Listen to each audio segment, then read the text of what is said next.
On est à quelques jours de Noël. Yes, youpi! Regardez Lise. Et juste avant qu'on enregistre, je disais à Lise, « Hey, t'es comme lutin de Noël. » Elle me dit, « Non, non, la mère Noël. » Ben non, t'es plus jeune que la mère Noël, Lise, voyons. Pour moi, c'est comme un lutin. Mais regardez, hein, les vêtements qu'elle porte, la couleur qu'elle porte. Alors, tu te mets dans l'ambiance. Absolument. J'ai décidé, tiens, podcast aujourd'hui, on est près de Noël. Je vais me mettre dans l'état de Noël. Moi, ce qui m'a dérangé avec la pandémie que l'on vit actuellement, c'est lorsque j'entends ou que je lis qu'il n'y a pas de Noël cette année. Oui. Ben, il y en a un, Noël. C'est juste qu'il est différent. Tout à fait. Il est juste différent. Noël est là cette année comme à chaque année, sauf que là, on doit revoir, revisiter, reconfigurer, tiens, notre Noël. Et ça nous pousse à être créatifs, je pense. Si on fait un lien avec ce qu'on a dit précédemment, on a deux choix, au moins deux choix. On peut le voir négativement puis se dire, puis se morfondre, ça va être plate, je vais être tout seul. Qu'est-ce que je vais faire? Ou on peut se dire, hey, qu'est-ce que je pourrais faire cette année? Parce que c'est comme page blanche, là. Je peux dessiner ce que je veux sur cette plage-là. Comment j'ai le goût de dessiner mon temps des fêtes cette année? Moi, je trouve que c'est justement, comme je disais, c'est se placer dans cet état. L'état de fête, elle ne sera peut-être pas pareil. Rien ne m'empêche de fêter chez moi, même toute seule. Moi, je suis une fêteuse. Ah oui? Ben oui. À chaque capsule, on en apprend toujours un peu plus. Comme tu sais, je me paye des petits scotch, même toute seule, avec mes chandelles. Alors, rien ne nous empêche ou de faire des choses différentes. J'étais chez ma sœur, il faut que je raconte, c'est tellement beau ce qu'elle a décidé de faire. Ses deux fils avec les petits-enfants vont venir à l'extérieur. Puis du balcon, elle a organisé une grande, grande corde avec des cœurs rouges. Elle a un panier, puis elle va descendre les petits cadeaux, un à la fois. Et elle fait un rituel. Elle est très bonne avec les rituels. Elle fait un rituel. Elle le fait habituellement, mais un rituel à l'extérieur. Il faut être créative. Hein? Tout organisé dans le parc. Oh, je me suis dit, wow, je suis vraiment impressionnée. Vraiment, vraiment impressionnée. Parce que et moi, je pense que je te mentionnais, une des choses que j'adore faire, c'est emballer les cadeaux de Noël. C'est une forme de créativité. C'est comme de l'art. Ça prend du temps, mais j'aime ça. Ça me met dans l'esprit de Noël. Alors, il y a plein de choses. Se recueillir aussi, pour moi, après l'année que nous venons de vivre, je pense que le recueillement fait partie.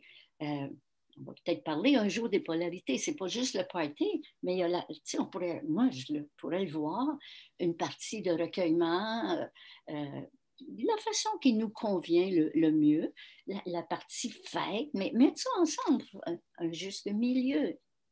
Et si ce Noël devenait un événement qui va vous marquer positivement pour le reste de vos jours, quand vous allez vous en rappeler dans 30 ou 40 ans, vous allez vous dire, ouais, j'ai vécu un Noël très spécial en 2020.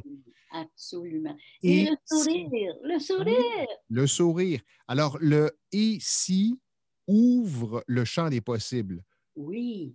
Ne serait-ce que de se dire « et si c'était… » Ben, c'est comme si ça amène plein de possibilités. Ça nous amène dans un espace où on peut réaliser ce qu'on veut.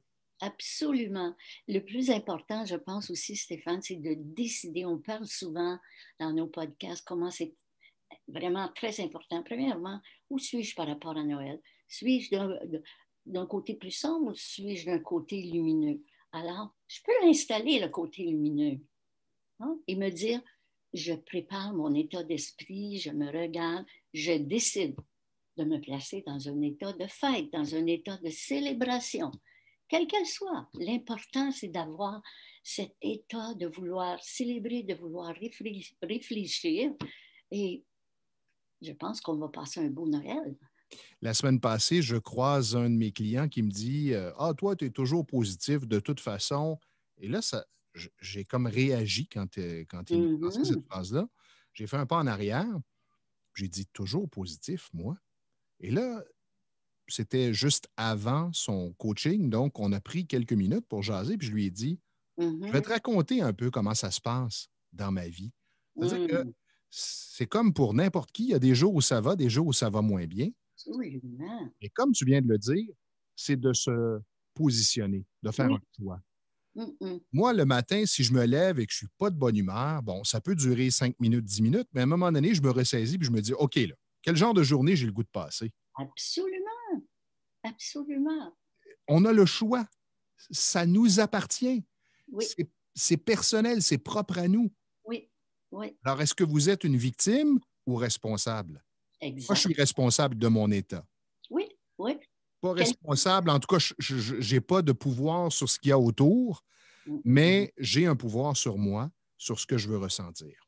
Absolument. Et c'est tellement un bon moment à Noël, la fin de l'année, justement, de s'assurer que je me positionne et que je choisis le genre de fête que je veux avoir. Comment je veux vivre ça. J'ai le choix et c'est moi qui décide. Consciemment ou inconsciemment, je pense, hein, Oui, Stéphane? exactement. Alors, ben absolument. Aujourd'hui, 23 décembre, qu'est-ce que vous choisissez? Comment vous vous apprêtez à vivre votre réveillon de Noël, votre jour de Noël? Prenez 2, 3, 4, 5 minutes, pensez-y. Notez. Oui. Notez sur un bout de papier, dans votre ordinateur. Je regarde mon ordi qui est là. Notez des mots-clés. Joie.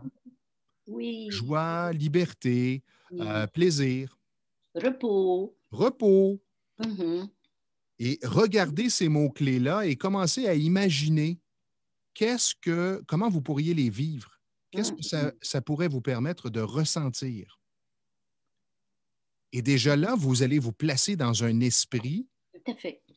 vous prédisposer à bien vivre. Ça va commencer là, à préparer votre état.